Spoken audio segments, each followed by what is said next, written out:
yeah, that's perfect. Okay, so tell me again, once again, your name and your accomplishments. Okay.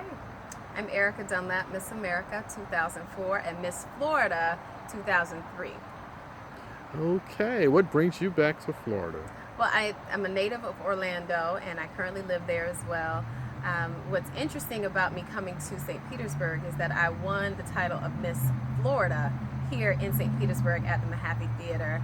And the significance is that in the 80 years of the Miss Florida pageant, there has only been one African American woman to win the title, and that's myself. So God has been very good to me to be able to come back to this community and to be a part of the Silver Spoon Tea with Miss Terry in the Carter G. Woodson African American Museum. Okay, could you tell me what you did with them and how long you have been working with the project? So we've been talking about this project for quite some time. Earlier this year, Miss Terry came to me and asked me to participate. And the young ladies this weekend, they took about 20 girls and they did a full transformation on these young ladies. They took them from their normal attire to being princesses for the day. So we have had a wonderful evening. We've had a tea earlier in the day, and then we had our Christmas tree lighting, and the young ladies have learned some etiquette principles. They've also just learned the principles of being a lady, and a part of the exhibit is to show them that their dreams can absolutely come true if they're focused on what it is that they want to accomplish. As I did when I was a little girl, there's photos of myself as a child, and we strategically put those in the exhibit because we wanted to show these young girls that when I was little like they were, I had a goal and a dream, and I've accomplished those things because I stayed very focused. And so that's what we were explaining to the girls throughout the weekend, is that they can to accomplish their dreams just like another homegirl from just up the street.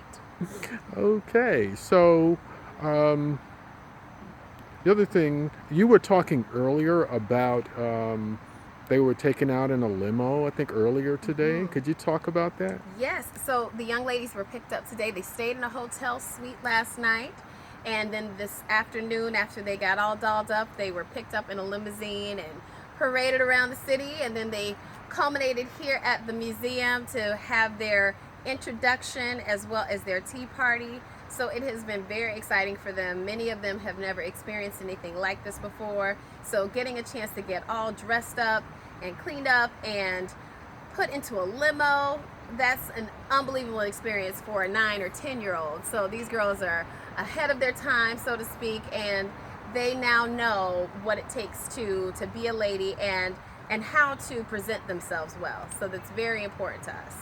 Okay, and especially, could you maybe talk about the importance of it for African American girls? When it comes to supporting the self-esteem of African American girls, it's very, very close to my heart, of course, but especially those little girls that are of a darker hue, because for me growing up, I was the ugly little black girl, and you know, that was a challenge for me to be dark skinned and to think that I was pretty, to think that I was beautiful.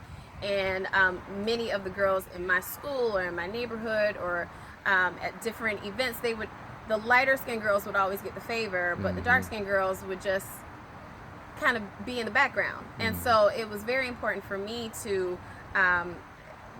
be here to express to these young girls of all hues, but especially the little dark skinned girls. I really wanted them to know that you're beautiful no matter what color you are, no matter what hue you are, and you have to see your beauty for yourself, because while the world may not see it, you have to know that it is there, and you have to celebrate yourself so that no one can compromise who you are, and you don't compromise yourself.